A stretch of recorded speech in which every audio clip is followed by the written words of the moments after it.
વડોદરા શહેરમાં પોલીસે પેટ્રોલિંગ છતાં માંજલપુર વિસ્તારમાં ચોરીની ઘટનાઓ થમવાનું નામ નથી લઈ રહી ત્યારે વડોદરા શહેર માંજલપુર બરોડા હાઇટ્સમાં છેલ્લા 2 મહિનાથી ચોરીના બનાવો બની રહ્યા છે। વડોદરા શહેરમાં પોલીસ પેટ્રોલિંગ પર ઉઠ્યા સવાલ।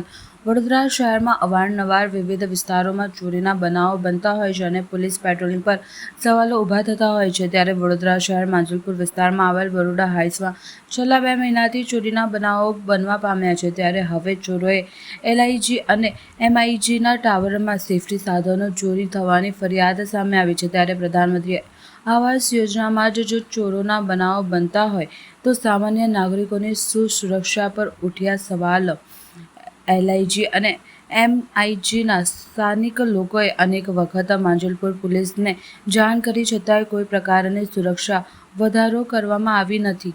આ સોસાયટીમાં આશરે 5000થી વધુ લોકો રહે છે। તેઓ લોકો દ્વારા આજે મીડિયા સમક્ષ વેદના વ્યક્ત કરી હતી। આ છે પંડિત દીનદયાળ જે હાલમાં મુખ્યમંત્રી આવાસ યોજના તરીકે ઓળખાય છે અને જે ડ્રીમ પ્રોજેક્ટ હતું શ્રી નરેન્દ્ર મોદી સાહેબનું હતું અને આ પ્રોજેક્ટ લાસ્ટ 2012-13માંથી સ્ટાર્ટ કર્યું છે અને આ ગુજરાતનું એક હાઈરાઇઝ બિલ્ડિંગ હતું જે તમે પાછળ જોઈ શકો છો અને આ હાઈરાઇઝ બિલ્ડિંગમાં ફાયર સેફ્ટીના કોઈ ઇક્વિપમેન્ટ ચાલુ નથી। જે ચાલુ છે એ બી ચોરાઈ રહ્યા છે લાસ્ટ 2 વર્ષથી। આની રજૂઆત અમે લોકો ગાંધીનગર સુધી મીન્સ કે માંજલપુર પોલીસ સ્ટેશનમાં બી કરેલી છે પણ આનો ઉલ્લેખ આવતું નથી। પોલીસ દ્વારા કોઈક કાર્યવાહી કરવામાં આવી મને તો એવું લાગતું નથી કારણ કે કાર્યવાહી કરી હોત તો આ ચોર બીજી વાર ના આવત યા ત્રીજી વાર ના આવત પણ મને મારા દ્રષ્ટિએ કે અમારા સોસાયટીના જેટલા બી રહીશો છે એમને લાગતું નથી કે આ ચોર બંધ થાય એવા।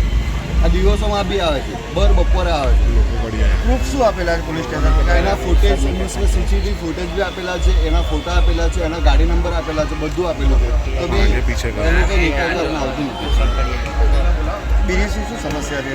શું માંગણી છે બીજી આમ તો જોવા જો તો હેરેસ બિલ્ડિંગ છે ફર્સ્ટ માંજલપુરની અને આ 13 માળના બિલ્ડિંગ છે। આ 13 માળના બિલ્ડિંગમાં ફાયર સેફ્ટીના ટોટલ ઇક્વિપમેન્ટ બધા બંધ છે।